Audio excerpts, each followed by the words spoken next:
Buenas tardes, soy Daniel Villegas, director de LISA Institute. Hoy, como veis, me acompaña Zaida Medina, criminóloga y miembro del Departamento de Delitos contra las Personas y el Patrimonio de la Guardia Civil.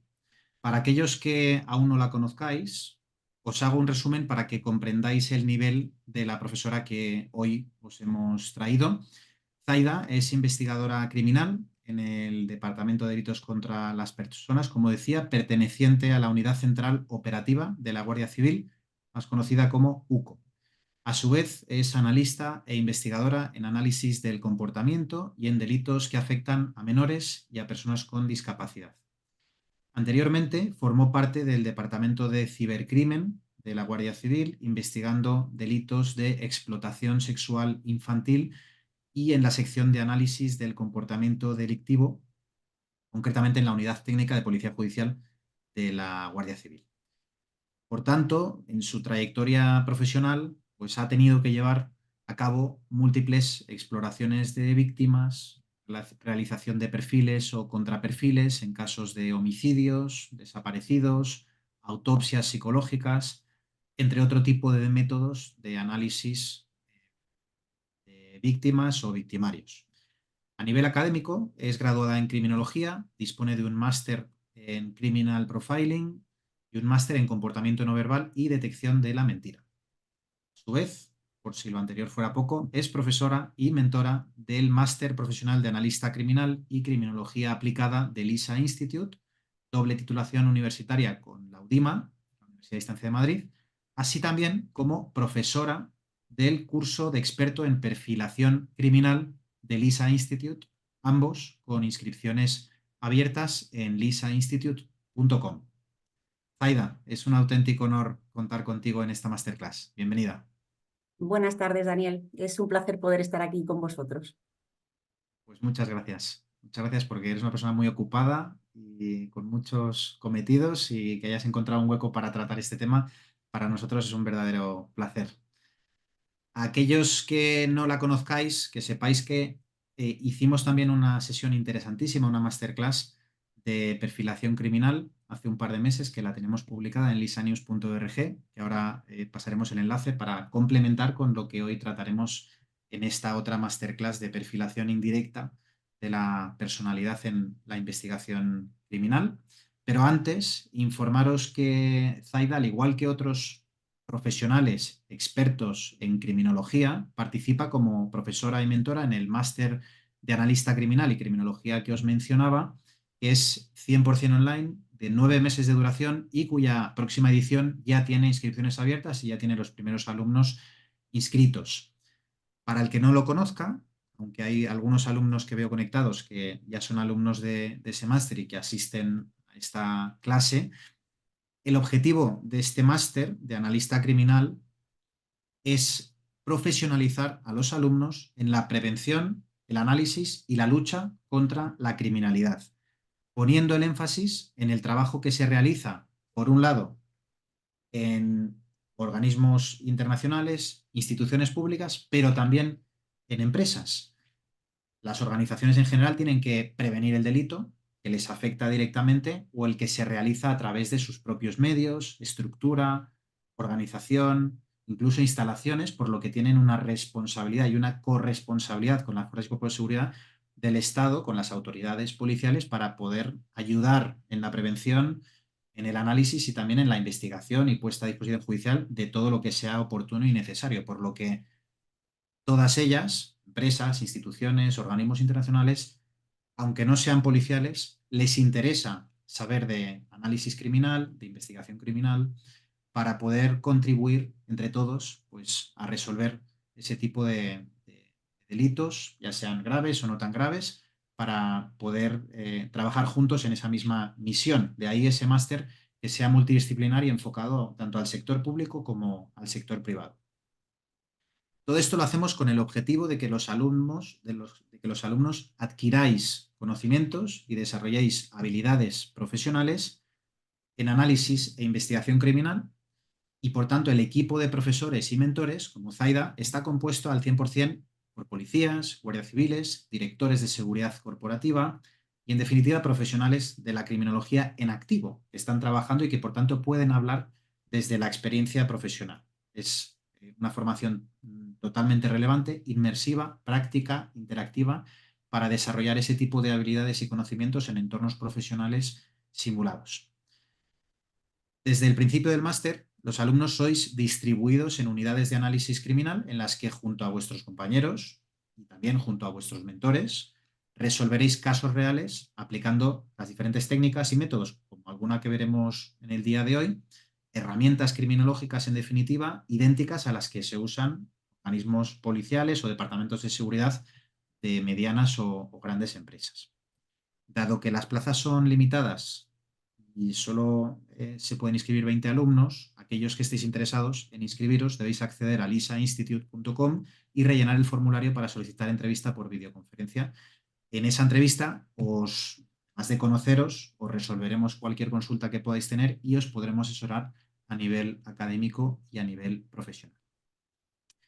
Dicho esta introducción, y aprovechando también que Zaida es mentora del máster de analista criminal, te quería hacer unas preguntas antes de comenzar con la propia ponencia y presentación que has preparado, porque creo que si están inscritos a esta masterclass, seguramente les sea de mucho interés conocer tu opinión acerca, por ejemplo, de si podrías explicarnos a grandes rasgos en qué consiste la misión o caso real que hemos pedido a los alumnos del máster que vas a mentorizar en estas próximas semanas.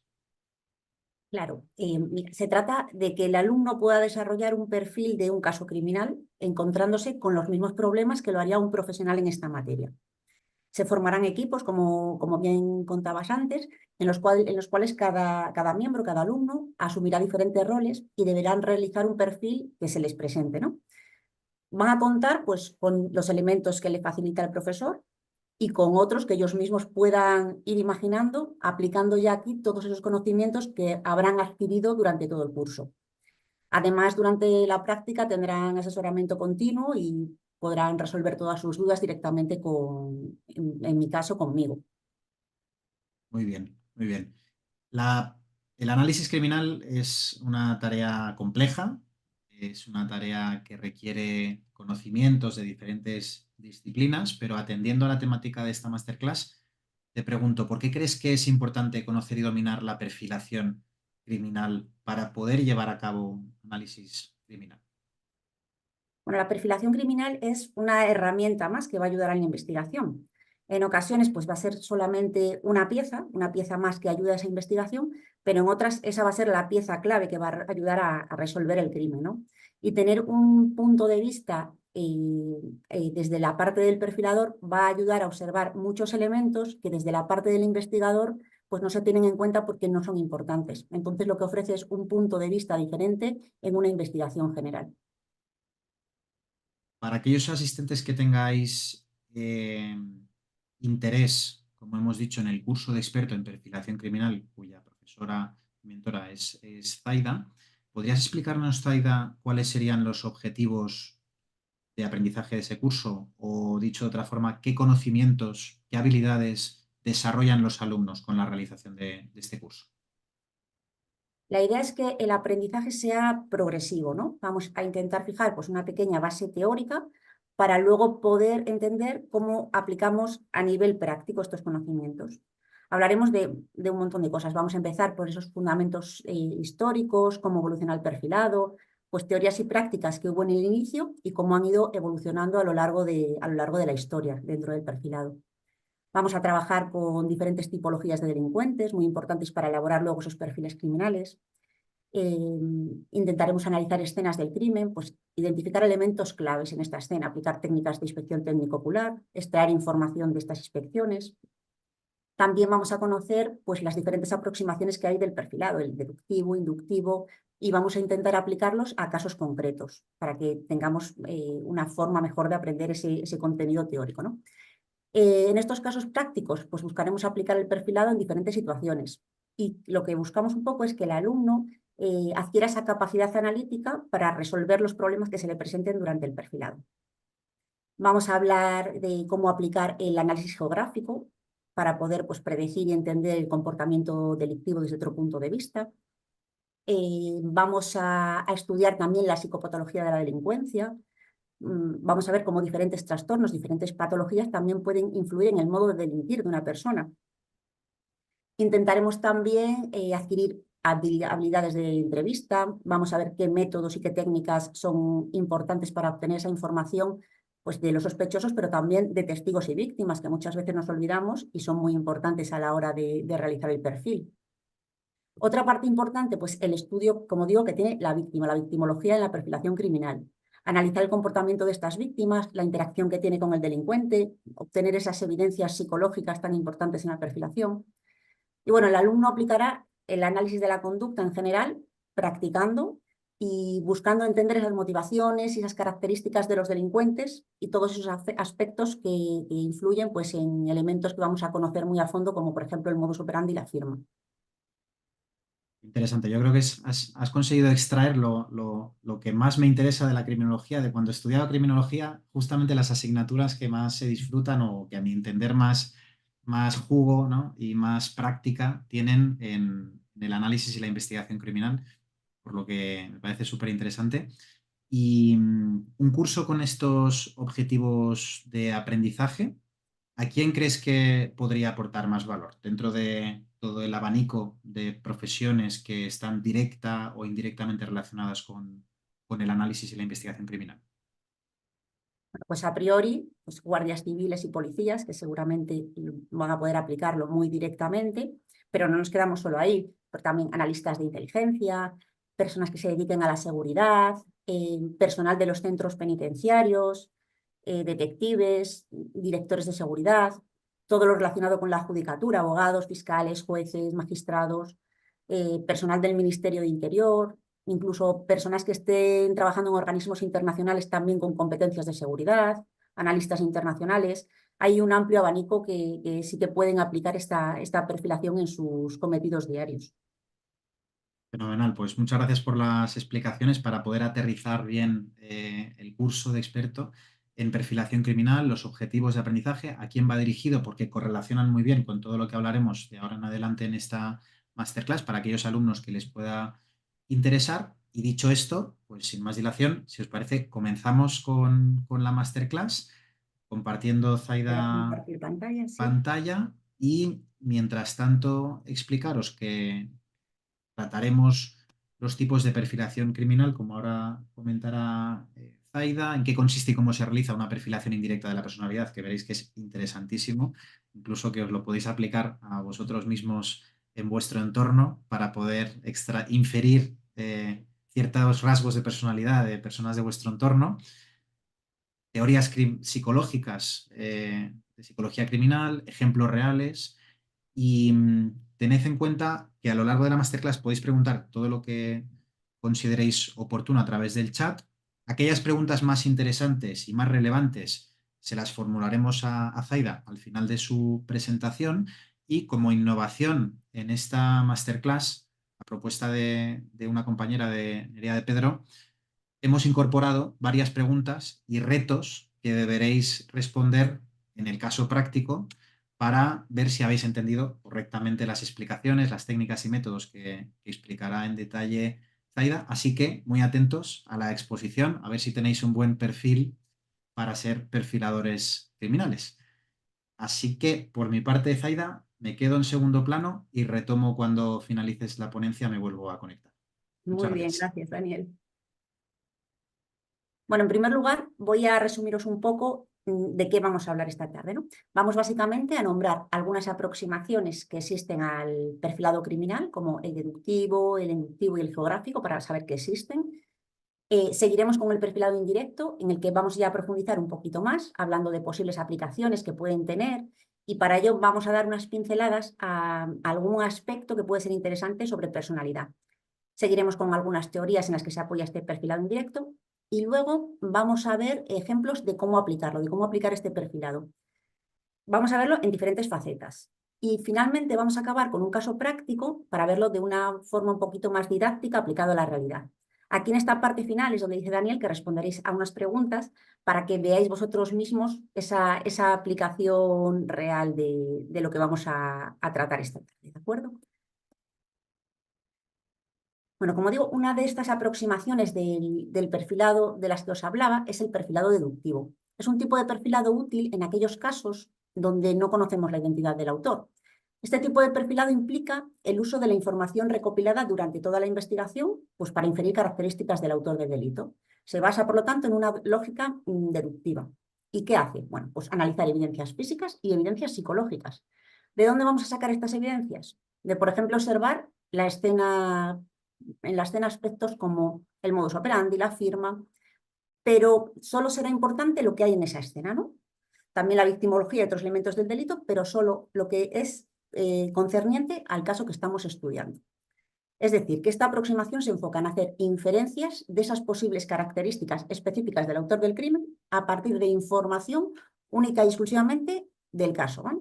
Para que lo entendamos un poquito mejor. Vamos a poner un ejemplo. Imaginemos que en una ciudad se produce una serie de crímenes de mujeres jóvenes en horario nocturno y que la muerte se produce por estrangulación. Y se determina, pues, mediante un análisis de vinculación, en el que ahora no vamos a profundizar, pues se determina que el autor es el mismo para todos estos casos. ¿Qué nos va a aportar aquí el perfil deductivo? Pues con el análisis de toda la información puede indicarnos, pues, el tipo de trabajo que tiene el autor, o por lo menos nos puede indicar el horario y con ello inferir qué tipo de trabajo es el que se asocia a ese horario. El vínculo que tiene con sus víctimas, si es que existe, porque también puede darnos información el hecho de que no tenga vínculo. Necesidades psicológicas que tiene este autor. De algún modo, todo lo que haya podido quedar reflejado en la escena, ¿no? Pues a través de diferentes elementos como el modo de abordaje, el riesgo que asume el autor, todo esto nos va a dar información del autor y vamos a poder, pues eso, hacer esa parte del perfil deductivo. Básicamente y de forma muy genérica, esto es lo que nos podrá aportar el perfil deductivo. En cuanto al perfilado inductivo, pues se trata de una técnica utilizada también en la investigación de delitos, pero se basa en la observación y el análisis de patrones o de tendencias en el comportamiento delictivo para generar perfiles de posibles autores. Es decir, a partir del estudio de muchos delitos de una misma naturaleza, tenemos como resultado una serie de patrones que se suelen dar en esos delitos. Podríamos describirlo de algún modo como la inteligencia que obtenemos de analizar muchos casos, ¿no? Por eso este enfoque se basa en la recopilación y análisis de datos empíricos, aquellos que observamos, que no se basan en deducciones ni suposiciones, solo el dato real, ¿no? Y con él generamos hipótesis sobre características del autor de nuestro delito. Esto puede ayudar a la investigación, pues, a orientar los recursos que empleen y a veces, pues, a la identificación directa del autor, si tenemos a alguien que nos encaje en ese perfil. ¿Qué tipo de patrones pueden ser los que nos ofrece este perfil inductivo? Pues ubicaciones, dinámicas del delito, interacciones, conductas previas y anteriores al delito, también muy importantes, la victimología, modus operandi, firma, escena. Bueno, en función de cada caso vamos a tener un tipo de elementos con sus patrones diferente en unos u otros casos. A partir de estos datos recopilados de diferentes delitos, también podemos construir, pues eso, el perfil, pero desde una lógica inductiva, ¿no? Y bueno, ¿qué nos va a ofrecer? ¿Qué nos ofrece este perfil? Pues nos puede ofrecer, por ejemplo, rango de edad del posible autor, modus operandi, firma, en función de todos esos delitos anteriores que se han cometido. Imaginemos que se produce un robo en una urbanización que está aislada y el hombre que comete el delito lo hace con un arma de fuego, se lleva el dinero en efectivo y huye, ¿no? El perfil inductivo aquí, ¿qué puede hacer? Bueno, revisaríamos casos similares en cuanto a ese modus operandi, en cuanto a esas zonas de actuación, en cuanto a las armas empleadas, en cuanto al momento de la perpetración de ese delito, en cuanto a un montón de variables que podamos tener aún sin saber la identidad de ese delito y obtendríamos una información de características de ese posible autor, de esos otros delitos que ya hemos resuelto, y el más probable, pues puede que encaje con nuestro autor. Es decir, el resultado estadístico o probabilístico de cómo podría ser la persona que ha perpetrado ese delito, ¿no? Esto sería lo que podemos esperar de esta aproximación inductiva al perfilado. Y bueno, la perfilación geográfica, esta es la tercera aproximación, el perfilado criminal, y nos va a servir más para analizar ya ubicaciones espaciales, ¿no? Ubicaciones de aspectos relacionados con el delito y del propio delincuente. Los objetivos que tiene, ¿cuáles son? Pues identificar patrones espaciales del delincuente, como zonas de confort, áreas de trabajo, lugares de ocio, su lugar de residencia, pero también va a determinar áreas de su actividad potencial, en qué áreas se mueve, recorridos que realiza, dónde puede delinquir la próxima vez, ¿no? Este perfilado geográfico proporciona cualquier información que ayude a realizar perfiles en cuanto a la movilidad y la geografía del delincuente, ¿no? Y puede ser sobre todo útil en casos de seriales, en caso de delitos que se cometan en serie, que haya varios delitos cometidos por un mismo autor, ¿no? Y bueno, ahora vamos a hablar ya del perfil indirecto.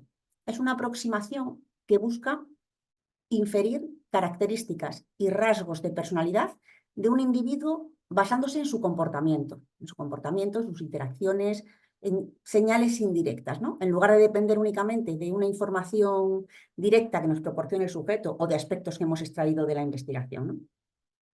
Este método se utiliza pues, en muchos contextos. Puede utilizarse en psicología forense, en psicología clínica, en recursos humanos, en marketing y, por supuesto, en el ámbito criminal. Esta es una aproximación un poco diferente a las tres anteriores de las que hemos hablado, ya que no se centra tan solo en los elementos del crimen.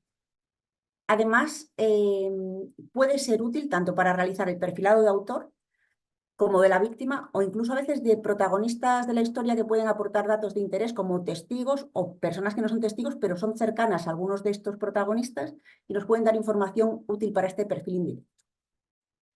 ¿Cómo podemos llevar a cabo este perfil indirecto? Bueno, nos podemos alimentar de muchas fuentes para hacerlo. Por ejemplo, análisis de redes sociales. Podemos examinar publicaciones que realiza esa persona en su red social, qué comentarios hace, conexiones, cuántas veces se conecta, desde dónde, actividades que tiene ese perfil. Todo esto nos va a dar pistas sobre su personalidad, que es lo que nos interesa aquí. También los intereses de la persona que estamos perfilando, a qué le da me gusta, qué opiniones tiene, ese comportamiento de navegación, esos patrones de búsqueda.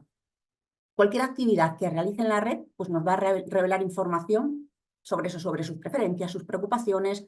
Incluso hay veces que nos puede dar información sobre si tiene algún problema de salud mental. Otras fuentes que nos pueden ayudar a hacer nuestro perfilado indirecto, pues análisis de patrones de compra. Compra física, pero también compra online, que ahora sería lo más fácil de analizar hoy en día. Examinar esos patrones de compra, qué preferencias tiene por productos, decisiones de consumo que toma nuestro sujeto a perfilar. Esto nos puede hablar sobre sus valores, su estilo de vida y su personalidad, que al final es lo que queremos saber, ¿no? Por ejemplo, lo que sabemos todos, los vendedores online nos perfilan indirectamente por el rastro que dejamos con nuestras compras continuamente. Después nos llegan anuncios de todas las cosas que nos interesan porque han hecho un buen perfilado. ¿Qué otras cosas podemos ver para esta información? Bueno, la observación de entornos sociales. ¿Cómo interactúa un individuo en situaciones sociales? Pues cómo se relaciona con otros iguales, cómo se relaciona con, si tiene empleados a su cargo, cómo se relaciona con sus empleados, cómo se relaciona con sus jefes, su nivel de participación en ciertas actividades, el estilo de comunicación que tiene, si es más asertivo, si es más agresivo. Todo esto nos va a proporcionar información sobre su personalidad. Más fuentes. La evaluación, por ejemplo, de su historial laboral y académico, el desempeño en el trabajo que tiene, el rendimiento académico, pues nos puede proporcionar indicios sobre la motivación que tiene esa persona, la capacidad que tiene de trabajo en equipo. Todo esto al final nos lleva a poder obtener datos sobre su personalidad. Pero, sin embargo, a pesar de todas estas ventajas del perfilado indirecto, no es tan fácil conseguir toda esta información mirando una red social o observando 4 conductas, ¿no? Porque a veces hay que tener muy en cuenta las limitaciones que tiene este enfoque. Cuando observamos todo esto, podemos ser propensos a hacer interpretaciones sesgadas o incorrectas y pues nos va a dar un perfil incorrecto que no se va a adecuar a la realidad y no va a servir para el objetivo que le teníamos asignado a ese perfil, ¿no? Luego hablaremos de todos estos sesgos y estas observaciones incorrectas que podemos llevar a cabo y cómo podemos solventar un poquito ese problema, ¿vale? Bueno, ahora el perfilado indirecto, ¿dónde lo podemos aplicar? Pues lo podríamos aplicar para analizar patrones del delito, extrapolándolo a conductas de la vida cotidiana. Al final, nuestra personalidad nos va a llevar, de algún modo, a delinquir de una forma acorde con nuestra personalidad, acorde con nuestras actividades diarias y cotidianas. Otra aplicación, podremos descubrir motivaciones y comportamientos característicos de algunas personas. Esto luego también va a influir pues, en su comportamiento delictivo y en el resto de comportamientos de su vida. Y el perfilado indirecto nos va a servir también para completar ese perfilado criminal de los posibles sospechosos junto con el resto de aproximaciones de las que hemos hablado anteriormente, basándonos pues, en un montón de datos que también podemos obtener de la investigación y de otras fuentes que no son la investigación, como estamos. Y bueno, finalmente no podemos olvidarnos del análisis de la víctima. Examinar las características de la víctima, hacer un perfil indirecto de la víctima, también nos va a dar datos sobre su personalidad, su comportamiento y su interacción con el victimario.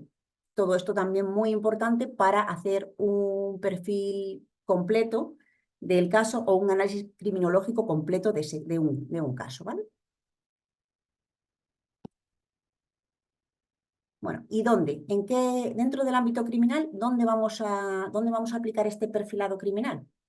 Pues lo podemos aplicar en negociaciones. En el contexto de las negociaciones, el perfil indirecto puede ayudar pues, a comprender mejor por qué ocurre eso, qué está pasando. ¿Qué logramos con este perfil? Pues anticiparnos a necesidades de la persona con la que estamos negociando, qué preocupaciones tiene, sus intereses, sus puntos de presión en ese momento, qué le preocupa, qué le ha llevado a estar ahí donde se encuentra ahora mismo, por qué tenemos que estar negociando con esa persona. ¿Cómo podemos saber todo esto? Bueno, pues podremos observar cómo se comporta en situaciones similares. Muy fácil, en situaciones similares posiblemente no lo hayamos visto nunca, pero vamos a analizar un poco su historial de negociación, entre comillas, en otras situaciones de su vida donde haya tenido que enfrentarse a algo conflictivo, cómo ha reaccionado, cuáles han sido sus reacciones, cuál ha sido su estilo comunicativo, cuál ha sido su lenguaje corporal y su lenguaje verbal. Esto entre otros aspectos, ¿no? Estas observaciones nos van a ayudar pues, a adaptar un poco esa estrategia de negociación que vamos a tener que utilizar con la persona.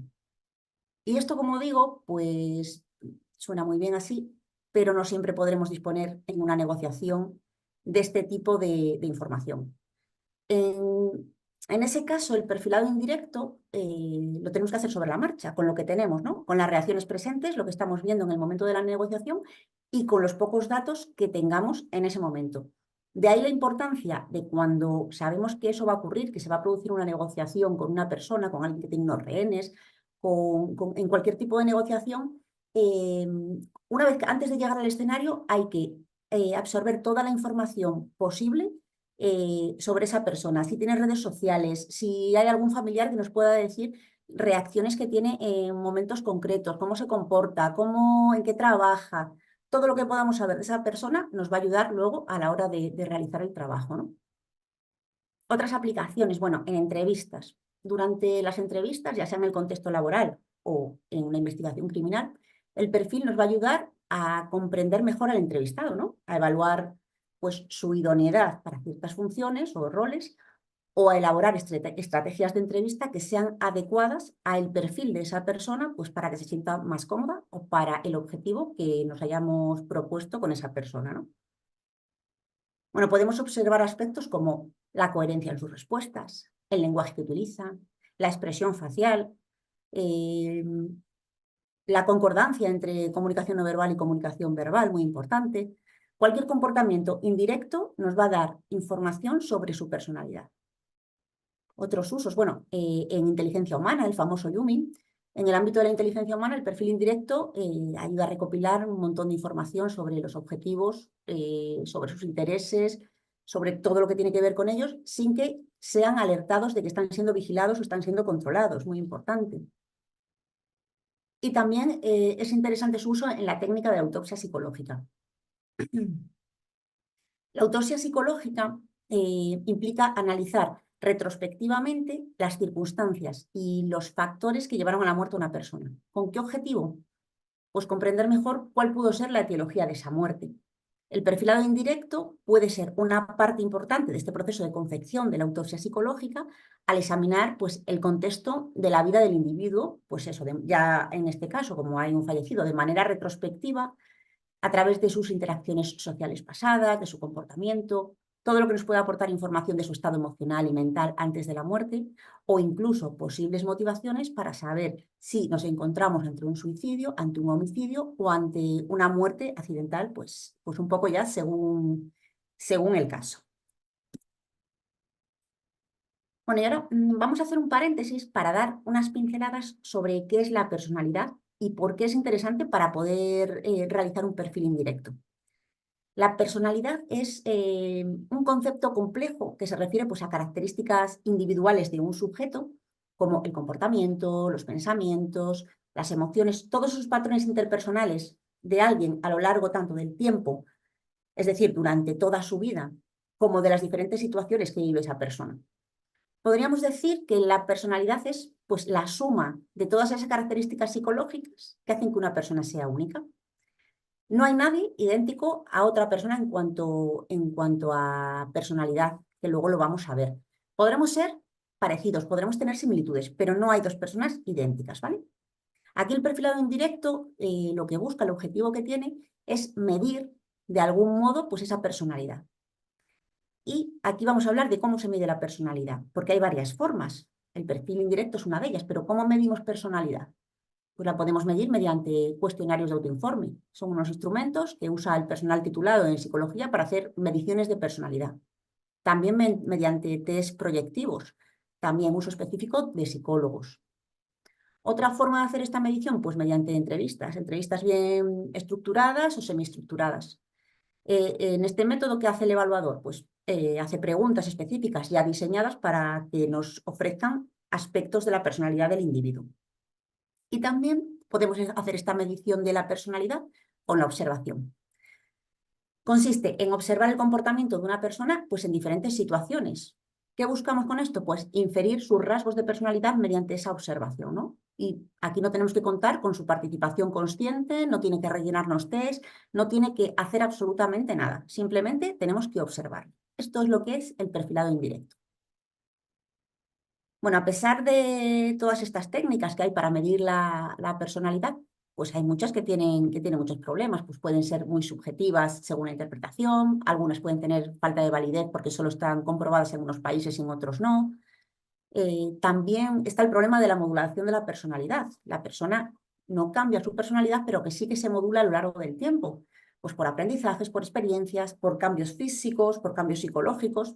Entonces, todo esto, si la medimos en un momento determinado y 5 años después quiero comprobarlo, igual ha cambiado, igual se ha modulado, ¿no? Pero el análisis criminal, el mayor problema que tiene a la hora de medir personalidad es que, por norma general, no queremos que la persona que está siendo perfilada sea consciente de ello. Por lo tanto, el método más operativo aquí, el que mejor nos va y el que más resultado nos ofrece, mejor resultado, para medir esta personalidad va a ser la perfilación indirecta. Bueno, y una teoría de la personalidad muy útil para hacer esta medición de la personalidad es la teoría de Eysen. Este señor nos dice que existen pues, 3 dimensiones principales de la personalidad, el psicoticismo, la extroversión y el neuroticismo, y estas dimensiones son relevantes en el contexto del perfilado porque se cree que pueden estar asociadas a ciertos comportamientos realizados por las personas y que podemos observarlos. Entonces, ahí ya tenemos la forma de captar el elemento con el que luego medir, ¿no?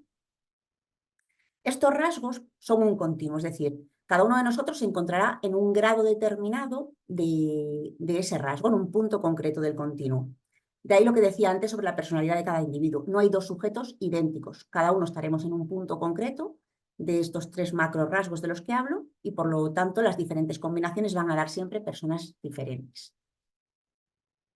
Esto es un poco como está distribuido la población en general en función a estos rasgos de los que hablo. Como explicaba, son un continuo, ¿no? Pues esta campana de Gauss vemos que el 70% de la población se encuentra en la mitad, seríamos ambivertidos. Es decir, en nosotros, vamos, en la población en general, en ese 70%, se puede observar conductas que sean típicas de un introvertido, pero también de un extrovertido.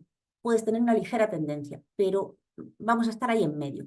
Luego va a haber un 13% en los que exista una tendencia más fuerte, ¿no?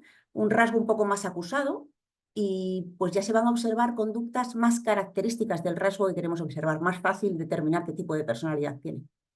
Y luego habría un 2%, solamente un 2%, que es el individuo típico, ¿no? Esa persona que se encuentra en el extremo, que sus conductas van a ser identificadas claramente con ese rasgo. Pero bueno, esto va a ser lo menos común, lo que menos nos vamos a encontrar. Bueno, y respecto a esto podemos hablar de diferentes continuos, ¿no? Está el continuo entre extroversión e introversión. Todos tenemos en nuestra cabeza lo que es una persona extrovertida, ¿no? Pero a veces no se adapta totalmente al significado técnico de la extroversión, esa preconcepción que nosotros tenemos. Aquí lo asociamos más que a la sociabilidad, que es lo que también, pero que es lo que generalmente tenemos esa idea preconcebida, lo asociamos más a la actividad, a la necesidad de actividad, a la estimulación que necesita una persona extrovertida, ¿no? Y como digo, también pues a la sociabilidad, a la búsqueda de emociones, a esa necesidad de estar continuamente haciendo cosas. La introversión, por su parte, que está en el otro extremo del rasgo, pues personas, como ya sabemos, más reservadas, que buscan ambientes tranquilos, situaciones calmadas, luces tenues, buscan menos actividad. Eysen incluso nos hablaba de que los individuos extrovertidos pueden buscar estimulación a través de actividades muy arriesgadas. Esto, por ejemplo, es importante en el área criminal, porque a veces alguien que busca una actividad demasiado arriesgada puede estar predispuesto a involucrarse en comportamientos que tengan que ver con el delito, ¿no? Pues también es interesante en ese aspecto. Y este rasgo, este continuo entre extroversión e introversión, va a ser de los tres rasgos de los que vamos a hablar, el que vamos a poder observar de un modo más evidente, el más claro, ¿no? El que va a tener unas conductas que va a ser más fácil identificarlo. Luego estaría el continuo entre neuroticismo y estabilidad emocional. Por una parte, el neuroticismo. Podríamos describirlo como la irritabilidad emocional. La persona con tendencia a neuroticismo, pues todos tenemos en nuestra cabeza una persona que se pone histérica por nada, que entra en un estado emocional muy fuerte y le cuesta mucho recuperarse de ese estado emocional, tanto positivo como negativo. Se pueden poner muy alegres de una forma exagerada, pero también muy tristes. Se preocupan por todo, siempre están pendientes de y si me pasa esto y si me pasa lo otro, esa preocupación constante. Y además suelen actuar de una manera exagerada cuando tienen una situación para ellos estresante. Pues los que son estables emocionalmente, todo lo contrario. Se recuperan rápido de cualquier estado emocional, son más reflexivos, tienen más capacidad de autocontrol, ¿vale? Y el tercer rasgo es el continuo entre psicoticismo y empatía. Esta dimensión se refiere a aspectos en el extremo del psicoticismo, como la agresividad, la impulsividad. Como vemos, esto es muy fácil observarlo. Son conductas que se manifiestan muy fácil. Insensibilidad emocional, falta de empatía. Cuando hay una persona que tiene un psicoticismo muy alto, pues suelen ser más propensos a comportamientos antisociales y delictivos. Pero ojo que digo que tienden a serlo, que no quiere decir que lo realicen, pero sí que están predispuestos de algún modo a llevarlos a cabo, ¿no? Y bueno, por su parte, las personas con mayor tendencia a la empatía, lo que todos conocemos, personas más comprensivas, que saben entender las emociones del otro, que saben ponerse en su lugar.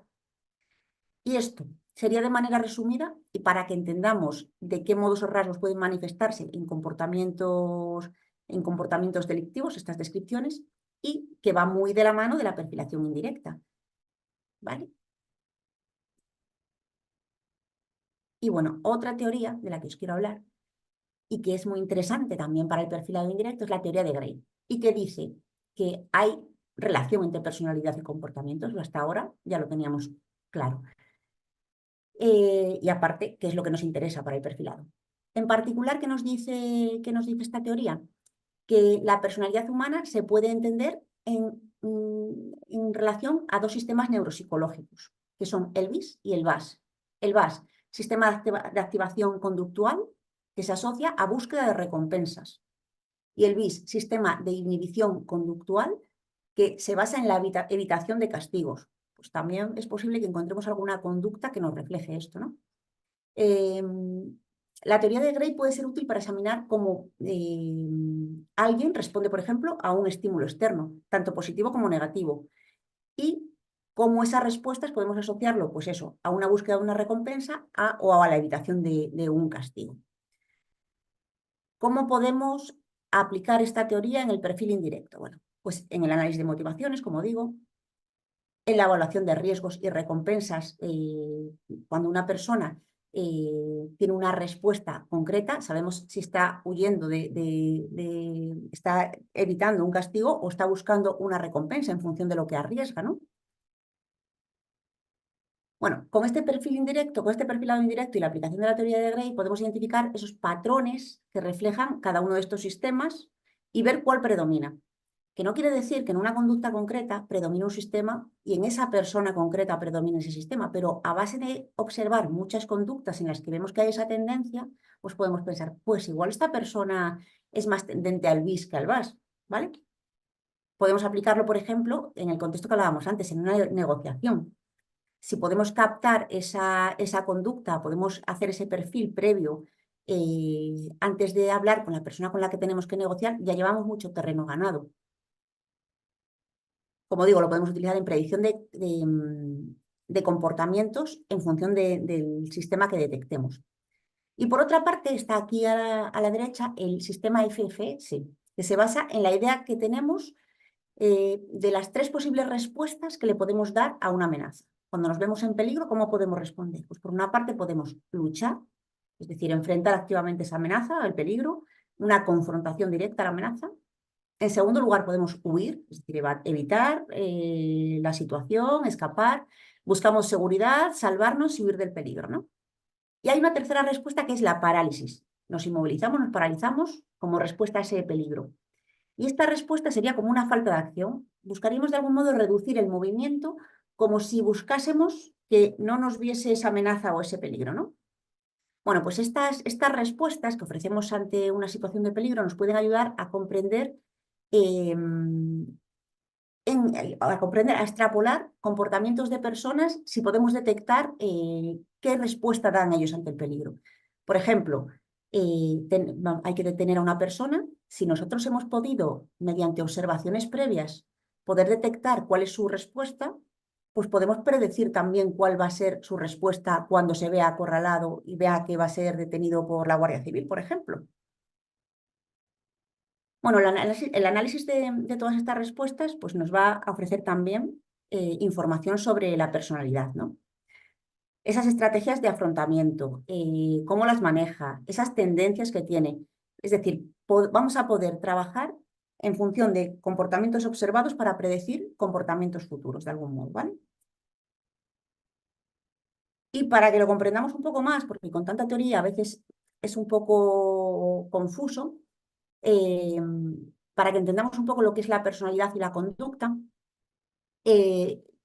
pongamos que tenemos una carretera y la conducta sería el mapa que representa esa personalidad. Si no estamos en un lugar concreto, no podemos ver esa carretera, ¿no? Pues la personalidad tampoco podemos verla, pero se manifiesta en conductas. Cuando nos dan un mapa, pues nos podemos imaginar el terreno, la carretera real, pero puede ser más o menos exacto. A veces pues hay fallos y no todo es tal y como nos lo enseña ese mapa. Nosotros con el perfilado indirecto, ¿qué buscamos? Pues elaborar un mapa para poder guiarnos sobre la personalidad de la persona que estamos observando, ¿no? Una vez tengamos ese mapa, tendremos ya pues, una idea pues, del vehículo que hay que utilizar cuando vayamos a esa carretera, es decir, para qué vamos a utilizar ese perfilado indirecto con esa persona, ¿de acuerdo?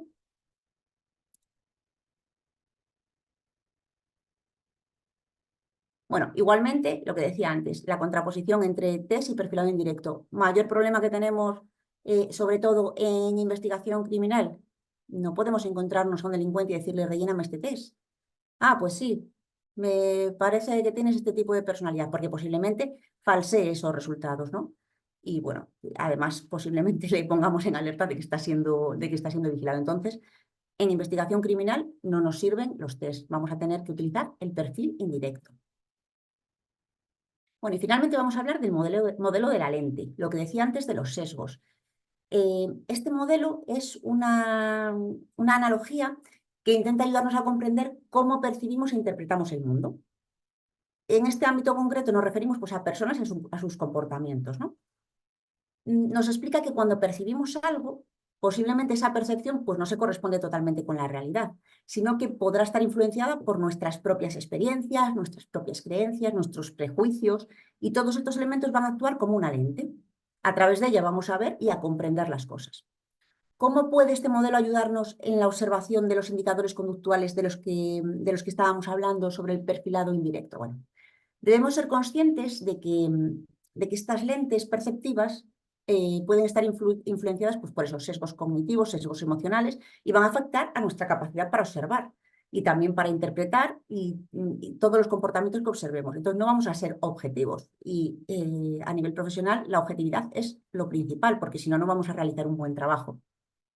Entonces, ¿qué es lo que tenemos que hacer? ¿Cómo podemos trabajar para observar de una forma más aséptica y poder hacer un ejercicio de autorreflexión? Pues tenemos que trabajar, reconocer nuestras propias lentes perceptivas para poder observar y analizar indicadores conductuales de una manera más objetiva, ¿no? Tenemos que conocernos primero a nosotros mismos para saber qué sesgos tenemos y cómo podemos ir quitando esas capas, esas lentes, para ver de una forma pues más aséptica, como digo. Tenemos que tener en cuenta aspectos, pues la cultura, el contexto, las experiencias personales, lo que consideramos comportamiento normal y anormal, pues va a variar según estos factores. Esto afectará también a cómo observamos y cómo interpretamos. Entonces, es muy importante, este es el primer punto que tenemos que tener en cuenta para poder empezar a realizar un perfilado indirecto. Por eso muchas veces decimos, voy a hacer un perfil a mi primo. Pero claro, tenemos tantos sesgos y tantos prejuicios ya en cuanto a esa persona que posiblemente no sea bueno ese perfil porque o somos muy conscientes de nuestros sesgos o van a influenciar ahí y no va a ser tan fácil realizarlo cuando ya hay tanto conocimiento de una persona, ¿no? Bueno, vamos a ver su aplicación en elementos observables, ¿no? Eh, bueno, antes un apunte. Cuando podemos observar ciertas conductas manifiestas, es decir, que pueden verse a simple vista, podemos valernos de ellas para intentar hacer una aproximación de perfilado desde el perfilado indirecto. Pero no debemos olvidar que estas conductas manifiestas pueden ser voluntarias, es decir, que el sujeto al que estamos observando pues las hace de manera consciente. Y por otra parte están aquellas que podemos llamar involuntarias o reflejas o incluso aquellas que no podemos controlar, ¿no? Imaginaros que tocamos algo muy caliente y quitamos la mano rápidamente. Eso es incontrolable, es una conducta refleja. En el perfilado indirecto nos van a interesar conductas observables que se realizan de manera voluntaria, ¿vale? Y bueno, si estamos trabajando igual con un individuo, ¿qué conductas podríamos observar? Bueno, pues los espacios privativos. La decoración que utilizamos muchas veces, pues no es algo aleatorio, no es porque sí ha coincidido así, ¿no? Sino que es elegido en función de la personalidad de cada uno. Gosling, que es un psicólogo americano, pues ha estudiado mucho todo esto relacionado a la personalidad y los espacios privativos, pues, dormitorios que tiene una persona, sus mesas de trabajo, en fin, cualquier lugar que haya podido confeccionar una persona a su gusto. Bueno, pues estos espacios, primero, antes de empezar a hacer el perfil, tenemos que tener en cuenta varias cosas. Si esa persona a la que estamos perfilando es la encargada de la decoración, porque si yo tengo una habitación, me intentan perfilar, pero resulta que la decoración la ha hecho mi marido, no me sirve de nada. Hay que ver la toma de decisiones sobre ese espacio, quién la toma, ¿no? O si es la única persona, porque a veces es una decisión conjunta. Entonces, pues ya el perfil es un poco más complicado porque ya no es únicamente reflejar la personalidad de una persona. Por ejemplo, respecto a estas fotografías que tenemos aquí, si estamos realizando la perfilación indirecta de una persona que es la encargada de decorar este escritorio, ¿qué podríamos inferir? En principio vemos pues, que está todo bastante ordenado, podemos pensar pues, en una cierta tendencia al neuroticismo por esa necesidad de control que tiene una persona que se preocupa por todo, que quiere tenerlo organizado, saber dónde tiene cada cosa, encontrarlo, pero también puede apuntar a la empatía, esa necesidad de mostrar al otro una visión agradable, algo que esté ordenado, que sea agradable a la vista. la luz tiene una luminosidad muy baja, pues sería más propio igual de una persona introvertida. eh, Porque una persona extrovertida posiblemente tenga espacios más luminosos, con espacios para recibir amigos, con mucha luz, necesitan actividad. Y los intros, baja actividad, ¿no? Entonces podría encajar con una persona así. Interesante que una sola observación no nos sirve para un perfilado, ¿eh? Esto, nos serviría si tenemos un conjunto de datos ya de esta persona. Con solo ver su mesa de estudio no podemos perfilar a nadie. Necesitamos muchas más observaciones. Más cosas. ¿Pensáis que el animal de compañía que tengamos puede decir algo de nuestra personalidad? Pues como todo, como vengo diciendo desde el principio, dependerá de las circunstancias por las cuales hemos terminado teniendo ese animal o esa mascota. No es lo mismo que hayamos decidido libremente tener un gato que sea consecuencia de una serie de circunstancias no buscadas por nosotros. Por eso digo que es muy importante saber en qué circunstancias y por qué razones se toman algunas decisiones, ¿no? Aunque incluso cuando alguien tenga una mascota que no la ha elegido, que no es el animal que le gusta, por ejemplo, pero lo hace porque lo quiere salvar de una circunstancia, evitando que se quede desamparado, también nos da información de su personalidad. Si le salva, aún no siendo su animal preferido, no gustándole ese animal, igual cierto grado de empatía tiene esa persona, esa preocupación por el otro, por el bienestar, ¿no? Bueno, volviendo al tipo de animales. Hace unos años hicieron una serie de estudios que indicaban ciertas tendencias en las personalidades de los dueños en función de las mascotas que tuviese. Por ejemplo, nos decía que las personas que tenían como mascota un gato tendían a ser más neuróticos, más ansiosos, más independientes y además mostraban una tendencia a la introversión. Bueno, si lo pensamos, a la introversión, las conductas que una persona que es dueño de un gato debe hacer podrían ser fácilmente identificadas con la introversión. Un gato no es necesario sacarlo, no te invita a socializar, eh, no requiere una actividad exagerada, ¿no? No como por ejemplo un perro que posiblemente se asocia a una persona pues, más sociable. También nos decían estos estudios que las mascotas las personas que tenían como mascota un ave, pues tenían una tendencia más a la extroversión y a ser más expresivos. Pues imagino, yo se me viene a la mente una compañera que tengo que tiene un loro.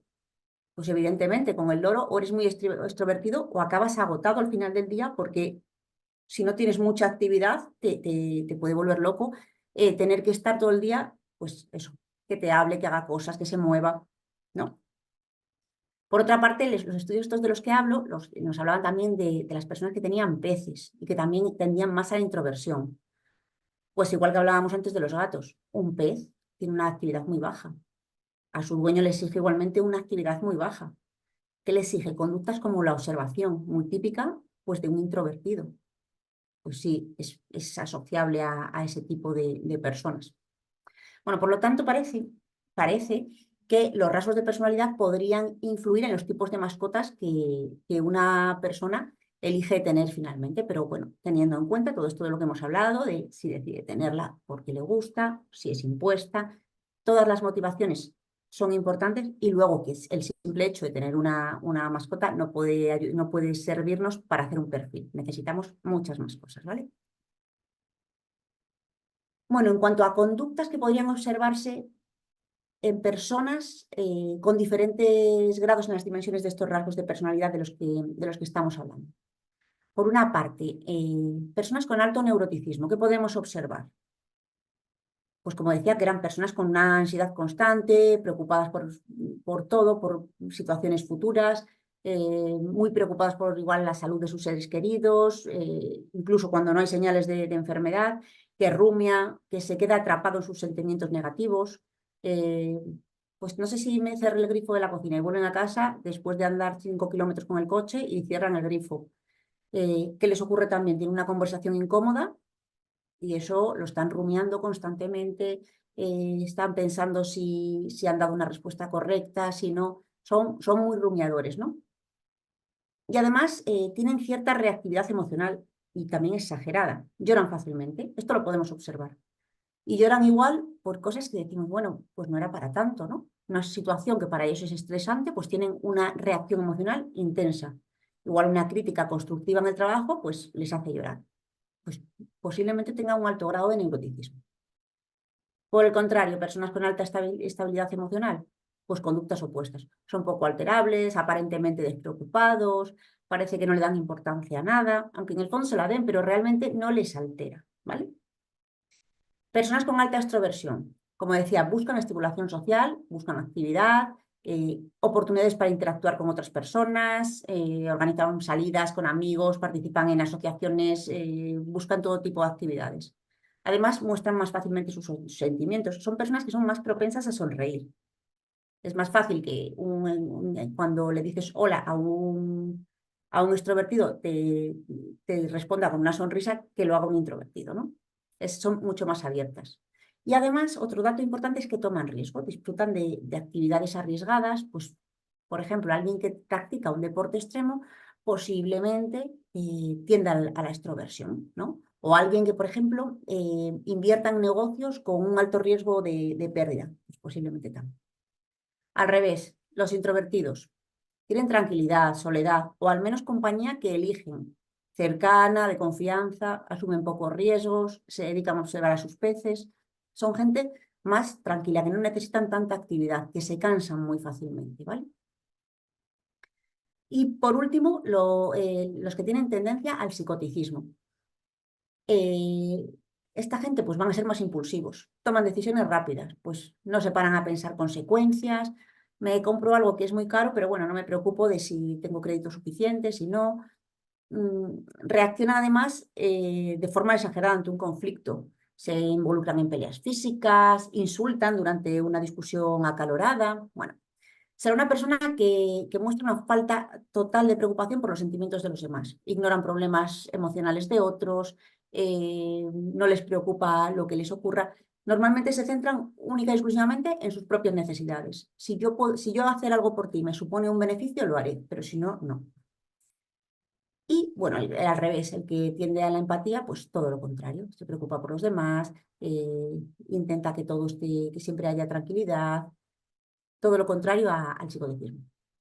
Estas conductas, en general, indicarán esa tendencia a una dimensión del rasgo. Pero esto no quiere decir que una persona introvertida no pueda realizar conductas de un extrovertido. Por ejemplo, una persona introvertida en una fiesta de relaciones públicas puede hacerlo, pero se agotará más que si lo hace una persona extrovertida, ¿no? Pero esto mucho cuidado porque una sola observación nos puede llevar a error, ¿vale? Bueno, en cuanto a redes sociales, las redes nos pueden reflejar muchos aspectos también de la personalidad. Pero es importante recordar que estas plataformas, ¿qué es lo que nos muestran? Una parte de la vida de alguien que ellos quieren mostrar. Es su escaparate y ellos ponen su contenido. Entonces, ¿qué va a ser importante? Primero, tener en cuenta esto, qué es lo que ellos quieren mostrar. Pero bueno, eso también nos puede decir algo. Nos podemos fijar en el tipo de contenido. Alguien que comparte muchas publicaciones sobre viajes, pues a lo mejor tiene esa tendencia a la extroversión. La frecuencia y el estilo de las publicaciones, que son publicaciones humorísticas, son más reflexivas, tienen un tono más serio. Y aparte de la temática, la frecuencia. ¿Con cuánta frecuencia hace publicaciones? Tiene una necesidad de reconocimiento continuo, de likes, y por eso está continuamente subiendo información para obtener esa respuesta. Bueno, la forma en que una persona interactúa con otros en las redes sociales también es importante. Tipos de comentarios, en qué tono los hace, si etiqueta amigos, si participa en conversaciones con amigos o con cualquiera que se encuentra en la red, en qué modo se comunica, si es más asertivo, si es más agresivo, la amabilidad, bueno, todo lo que podamos observar nos va a ser importante. Aquí tenemos 4 fotos de perfiles, por ejemplo, en la primera foto vemos una persona que se muestra ella sola, pero en la última vemos a alguien que se muestra en la red con otra persona, posiblemente destaque un poco más su empatía, porque junto a su carta de presentación aparece otra persona, ¿de acuerdo? Estos aspectos son importantes. Voy a darme un poco de prisa, porque... Vale, más redes sociales, igual, estos son fotos de otra red social. vemos que hay gente que muestra su imagen y otra que directamente no muestra su imagen. Que muestre su imagen en un viaje puede mostrarnos extroversión. Y que no muestre su imagen, por ejemplo, puede mostrar, aquí tenemos a alguien que muestra unas caricaturas, un conjunto de caricaturas de cómics, pero posiblemente tenga unas motivaciones diferentes, a pesar de no mostrar su imagen, que la persona que muestra esta estatua, que puede tener otro significado diferente. ¿De acuerdo? La forma de vestir, igualmente. La forma de vestir también comunica. Aquí hay un hándicap muy importante, que es en función del contexto donde nos encontremos. En la oficina, en la que tiene que acudir de una manera más formal, posiblemente no nos dé toda la información de esa persona. Igual es más fácil extraer información en un contexto donde ella se viste como quiere. ¿De acuerdo? Hay informaciones que podemos sacar por ejemplo, el compañero que lleva 10 años en la oficina con la misma camisa de rayas ya desgastada. A pesar de que el estilo de vestimenta es formal, pues entendemos que el tipo de empleo lo requiere, nos puede indicar pues cierta tendencia al psicoticismo, falta de preocupación por lo que transmite al otro. Como no me beneficio, pues yo me vengo aquí con esta camisa que la tengo hace 10 años, ¿no? Esto no tomarlo como una norma, pero sí que es una pista de cómo puede afectarnos. Reacciones, pues igual. ¿Cómo reaccionamos ante una confrontación? Pues el extrovertido igual lo hace expresando más sus sentimientos, su punto de vista, de manera sincera. Quiere resolver, ¿no? Porque él quiere una comunicación abierta. El introvertido, pues va a procesar internamente esa confrontación, va a reflexionar antes para poder analizar todos los aspectos, se va a sentir incómodo con el conflicto. Si lo puede evitar, lo va a evitar. Incluso si puede no enfrentarse a un cara a cara, contestar por escrito, un email, una nota, también posiblemente. La persona empática tampoco quiere confrontaciones, pero va a entender a la otra parte. Y si tiene que enfrentarse a una confrontación, lo va a hacer de una forma pacífica, constructiva. El tendente a la psicopatía, pues incluso puede disfrutar de una situación conflictiva. No va a buscar soluciones, va a buscar dominar, manipular, no le va a importar lo que afecte al otro. El que tiende al neuroticismo, pues va a tener emociones muy intensas, ansiedad, preocupación, va a estar rumiando lo que está ocurriendo, va a tener pensamientos negativos. Cuando acabe el conflicto le va a costar mucho dejar de pensar en él. Son muy sensibles a estas confrontaciones y van a tener, pues eso, eh, reacciones exageradas. Y bueno, los que son más estables, pues sí que van a poder mantener la calma, la compostura, no van a experimentar emociones intensas, incluso van a parecer despreocupados, aunque en el fondo no sea así, ¿vale? Bueno, pues ahora para poder centralizar un poco todos los conceptos de los que hemos estado hablando y ver su aplicación, os voy a exponer un caso en el cual el investigador le pide al equipo de perfiladores que se encargue de hacer un perfil a una persona que está relacionada con el caso que investiga, que no es este el investigado, ¿vale? ¿Qué tienen que hacer? Pues una estrategia de entrevista, pero primero tienen que conocer su personalidad. Bueno, durante la exposición de toda esta información os van a ir subiendo algunas preguntas tipo test sobre lo que vamos a ir viendo para que vosotros mismos podáis ver la aplicabilidad de todo lo que hemos estado hablando, ¿vale? Yo os voy a poner algún vídeo, algún audio de esta persona, imágenes de su domicilio donde vive solo y ha decorado a su gusto. Incluso sabemos que el inmueble lo ha elegido él mismo antes de su construcción. Para poneros un poco en contexto, es un hombre de 38 años que trabaja en el sector de la aviación y tiene un equipo de personas a su cargo. Tiene pareja, pero no viven juntos. Y bueno, su familia más próxima es un hermano y sus padres que viven en la misma localidad que él. El lugar donde vive, pues no es excesivamente grande y aunque no podemos decir que todo el mundo se conozca, él sí que es una persona conocida en ese lugar. En cuanto a actividades, practica ciclismo, hace triatlones de vez en cuando, practica tiro deportivo y acude frecuentemente a clases de CrossFit. Le gusta cuidar su imagen, ¿vale? En su ámbito social, además de su familia y su pareja, cuenta con una red de amistades desde muy joven, desde el colegio, con los que queda asiduamente, y también un grupo de amigos del trabajo con los que también queda habitualmente. Y luego tiene un grupo de amigos así un poco más variopinto, que son directores de cine y personas vinculadas un poco al mundo del arte. Esperar a que nos lo ponga para votar porque todavía no sabemos muchos datos, ¿vale? Mejor hacerlo al final.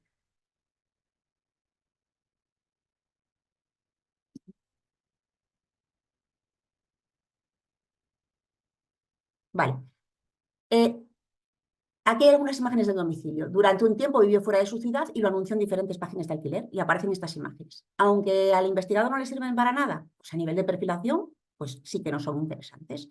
Fijaros bien en el dormitorio, en el escritorio cómo está colocado, echar un vistacito por ahí a ver qué os parece.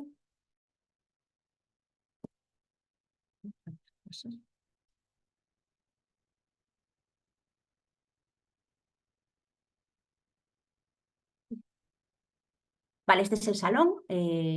Puede que no se aprecie con mucho detalle, pero tiene muchos objetos de decoración, recuerdos de viajes, maquetas de aviones, muchísimos adornos.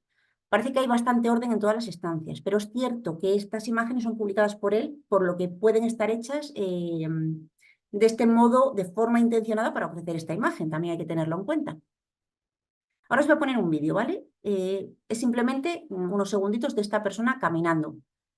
Lleva un pantalón vaquero, una cazadora oscura, las manos metidas en los bolsillos. Una cosa que tengáis en cuenta, esta persona no es un delincuente, no guarda relación con el mundo delincuencial que sepamos, pero una conducta que parece interesante es que de manera habitual cuando camina por la calle observa mucho lo que hay a su alrededor, ¿vale? Mira hacia los lados, de vez en cuando se voltea.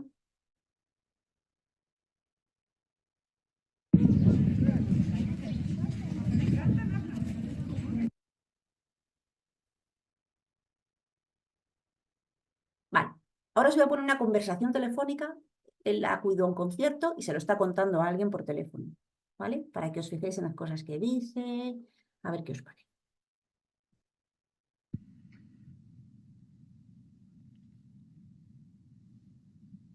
Va, qué fuerte, tío. Fuimos a un tributo de Queen. Vaya desastre. Menuda banda de sinvergüenza. No sé cómo se atreven a cobrar por el espectáculo que vimos. Un grupo de italianos vividores que no sabían ni hablar ni inglés ni nada. Si mi prima la coja del pueblo habla inglés mejor que ellos. Vamos, me he sentido mega estafado. Encima, era un súper regalo para mi hermano. Menuda cara de asco se le puso al pobre cuando lo vio. Menos mal que al final lo convencimos y se lo tomó con humor porque, vamos, me he sentido engañado. Vale. Ahora, en su LinkedIn de trabajo tiene un vídeo, pero el vídeo no lo voy a poner porque se le ve muy directamente. Y este es el audio de presentación que tiene. Él, como decía, trabaja en una empresa de aviación y tiene varios empleados a su cargo, ¿vale? Hola, soy Jorge, trabajador de una empresa de mantenimiento de aviones. Mi rol en la empresa, ser certificador aeronáutico y jefe de equipo. Como certificador aeronáutico, soy responsable del mantenimiento que se realiza en los aviones, desde su llegada hasta su puesta en servicio y vuelven a volar. Puede ser un periodo breve, puede ser un periodo largo. Como jefe de equipo, soy el encargado de liderar un equipo de entre 10 y 12 personas, el cual me encargo de distribuir y mandar y supervisar las tareas que realizan en el avión. El avión en las instalaciones de mi empresa puede estar parado largo tiempo, lo cual después para su puesta en servicio nos implica hacer todo tipo de pruebas, desde trenes de aterrizaje, pruebas de motor, sistema de agua, combustible, cualquier cosa que implique seguridad operacional de la aeronave depende de mí. Como vemos, a ver, nos ha quedado claro que manda y que es el jefe, ¿no? Vale. Y ahora, esto es en un restaurante, está con su familia en una celebración y tiene un problema con una camarera, ¿vale? Y esto es la discusión.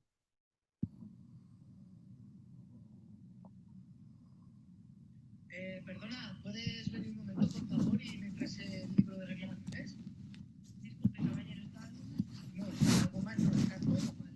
Aquí, un chuletón de güey que me estás cobrando una pasta que lo pido para celebrar el ascenso con mi familia, me estás haciendo pasar un bochorno monumental. Toca esto parece un tablero de cocina.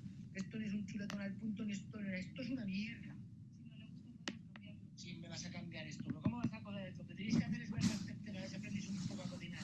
Porque me habían hablado mal de este sitio y la verdad es que hace honor a lo que me han dicho. Esto es una puta vergüenza. Como podéis ver, el tono empleado, los insultos. Me habían hablado mal de este sitio. Posiblemente no hubiera sido si te hubiesen hablado mal a toda costa. Quiere tener la razón, ¿no? Ahí van pistas. ¡Uy! que he desvelado el secreto. No se ha visto, no se ha visto. Pues a ver qué resultados tenemos de la encuesta.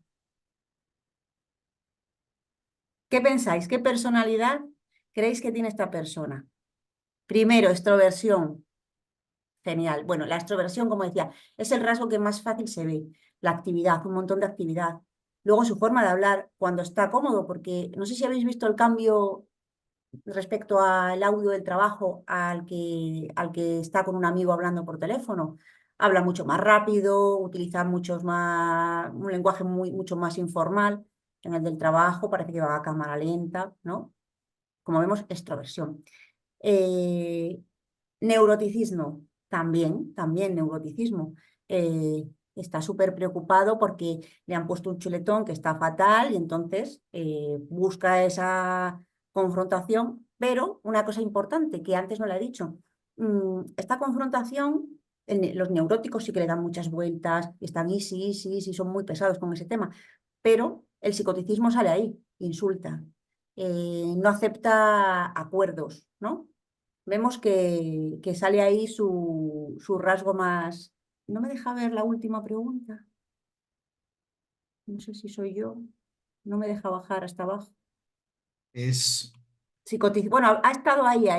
Me gustaría empática, sí. saber alguien que ha dicho, veo que está muy igualado, quien ha votado de la empatía, porque qué era lo que le tendría la empatía. Por el Porque, chat, a ver si alguien que ha votado la empatía argumenta.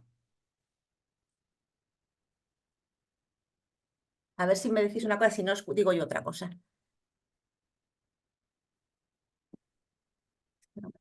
Quien haya votado empatía, ¿por qué habéis votado empatía?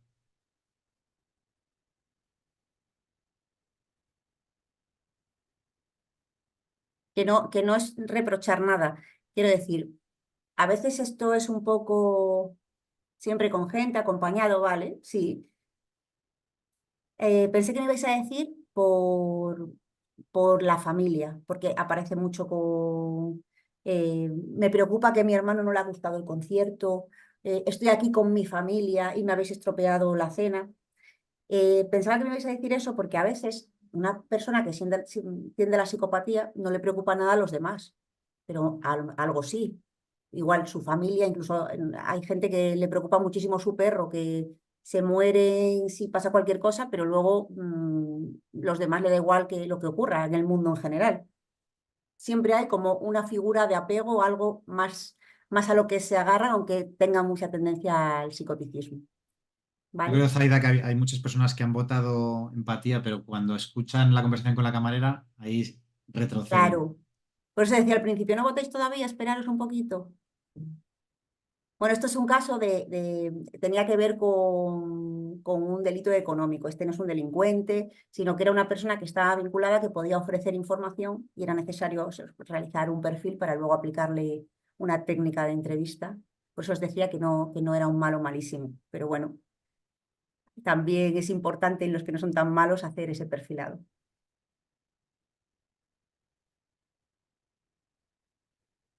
Bueno, pues por mi parte hasta aquí. No sé si alguna cosilla más. Pues muchísimas gracias, ¿Quieres? Zaida. Creo que ha sido interesantísimo. Creo que ha estado todo el mundo enganchado, haciendo preguntas, haciendo reflexiones en el chat. Hemos rescatado algunas preguntas que se han repetido en varias ocasiones, así que te las formulamos si te parece Venga, sí, ahora. perfecto. Vale, pues la presentación, no sé si sigue la presentación puesta. ¿La quito? Sí, si quieres, para que te puedan ver bien, ahora. Vale, Ah, vale. perfecto. Muy bien. Pues hay bastantes asistentes que son alumnos de ELISA, tanto de los cursos como de los másteres, pero que es su primer contacto con la investigación criminal, con el análisis de conducta. Para aquellos que se quieren dedicar a la perfilación criminal o que les interesa o gusta este tema, ¿cuáles crees que son las habilidades o conocimientos clave que un perfilador criminal debe tener para poder hacer este trabajo de forma efectiva? Bueno, a ver, para hacer una buena perfilación indirecta y perfilación en general, pues se requiere saber observar bien, poner atención a los detalles, pero también una buena interpretación de lo que observamos. Necesitamos tener una base de lo que significa lo que estamos observando, como hemos visto, para luego poder hacer un buen análisis, detectar motivaciones, patrones de conducta.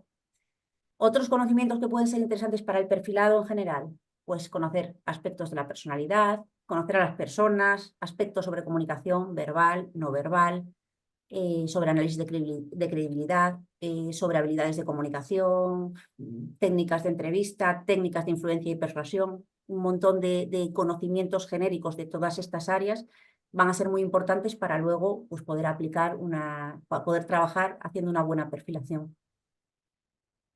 Hay uno de los asistentes que ha planteado, creo que una pregunta polémica, pero que creo que es interesante traerla a colación, que es si es necesario ser psicólogo para poder hacer un buen análisis de conducta criminal. ¿Cuál sería tu opinión? No, bueno, yo no soy psicóloga, yo soy criminóloga y he trabajado haciendo análisis de conducta. Eh, Al final, aunque sea desde la perspectiva criminológica, conoces muchos aspectos de la psicología, pero no es necesario. Es necesario ser psicólogo, como decía antes, para medir ciertos aspectos como la aplicación de test, los tres test proyectivos, pero realmente para ser analista de conducta no es necesario ser psicólogo, simplemente pues, conocer de muchas áreas que luego van a afectar al análisis de la conducta. También yo como criminólogo, en mi opinión, la psicología es una de las disciplinas más amplias y profundas que existen o que yo he tocado.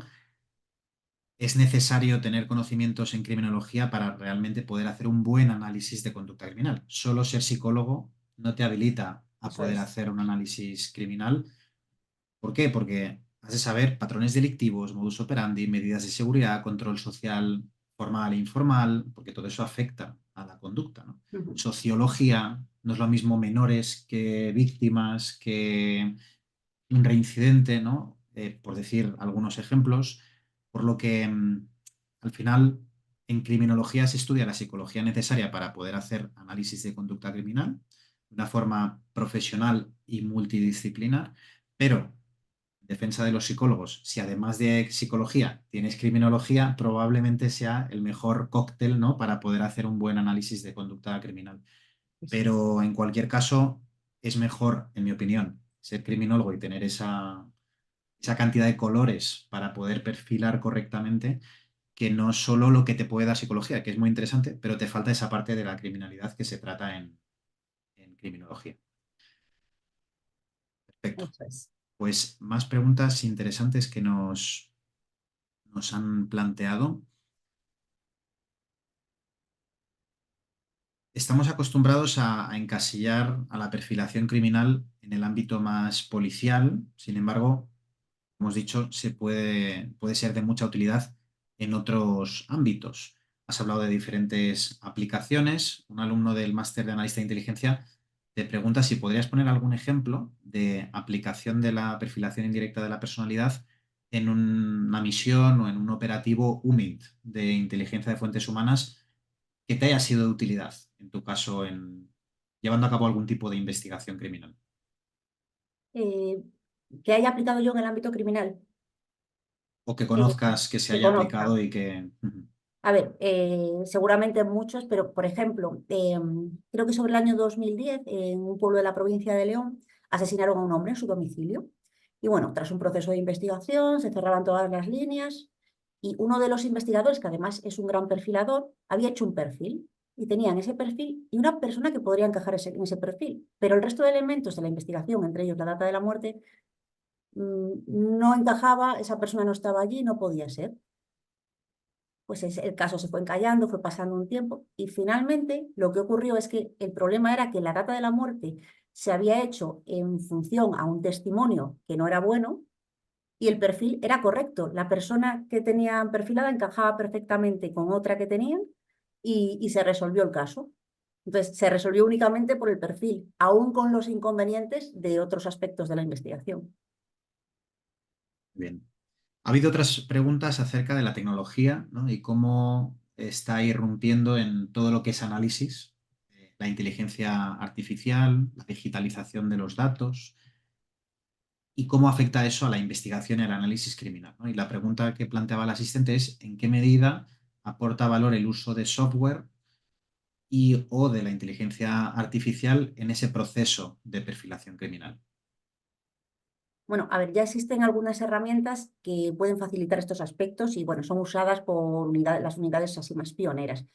Pero yo personalmente creo que a pesar de los avances y de toda la aplicación que pueda tener la inteligencia artificial, que todo es bienvenido porque todo ayuda y todo hace que mejore, puede facilitar muchísimo el trabajo, pero siempre va a ser necesario aplicar el factor humano, es decir, el ojo del perfilador para poder ofrecer un resultado bueno de un perfilado final.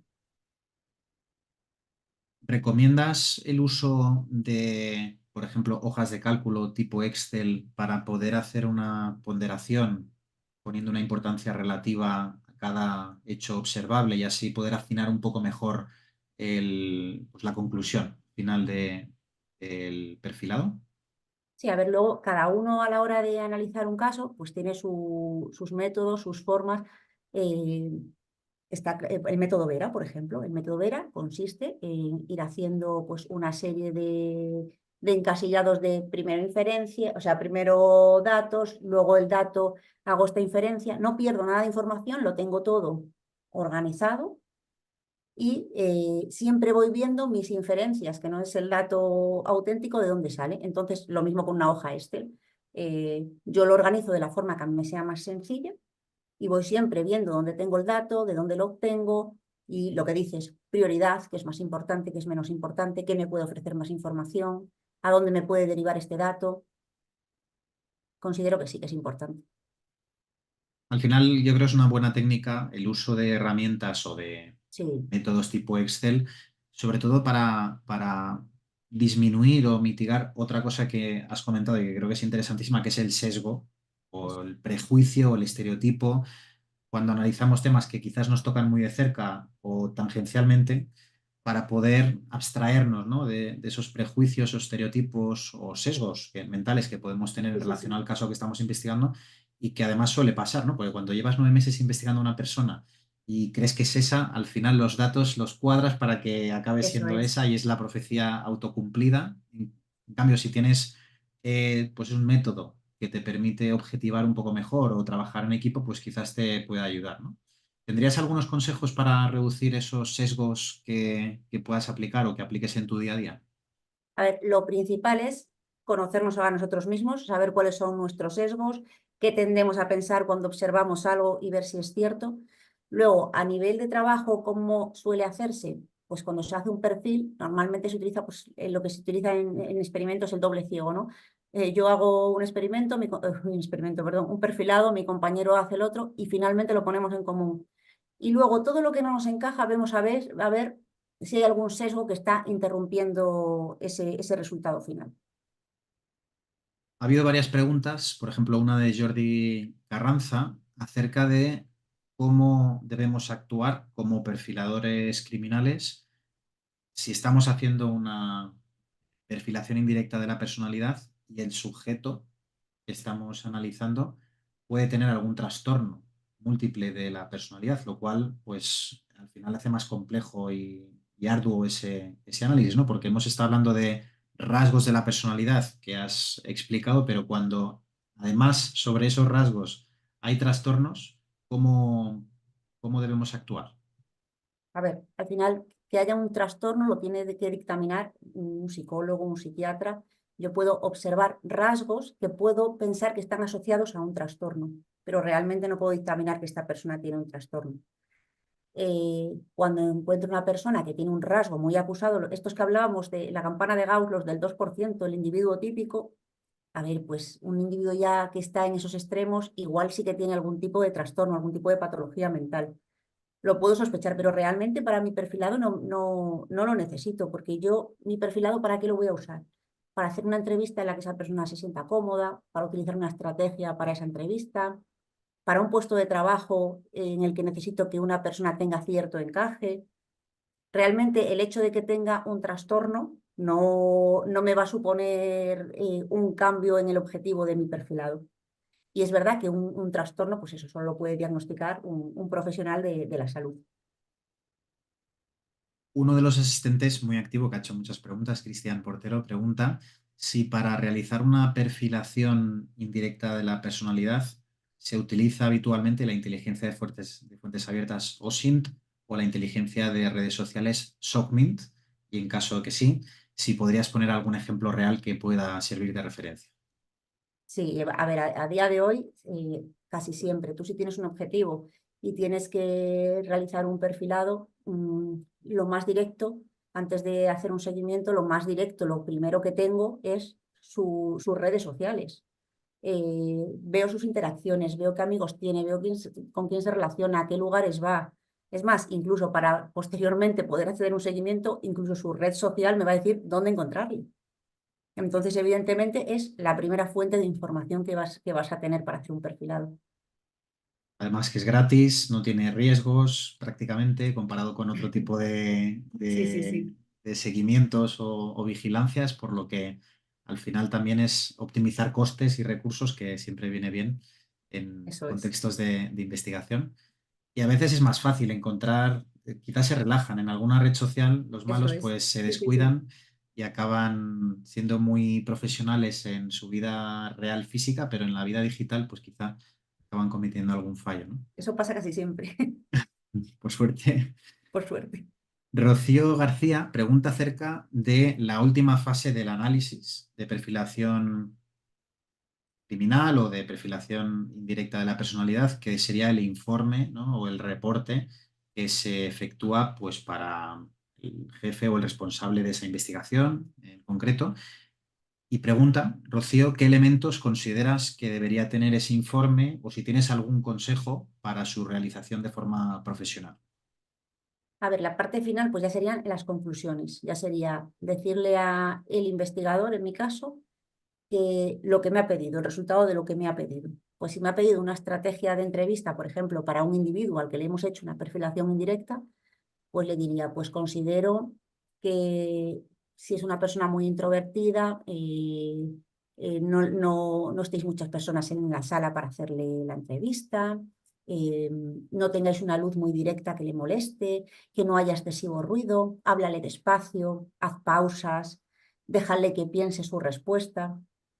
Si es alguien muy neurótico, pues que le dé algún tipo de seguridad, que le anticipe, que le vaya diciendo todos los pasos, lo que va a pasar. Es decir, un poco en función de la personalidad que haya determinado en ese informe, pues le voy a dar esas conclusiones de qué es lo que creo más adecuado para hacer esa entrevista, en el caso del perfilado indirecto.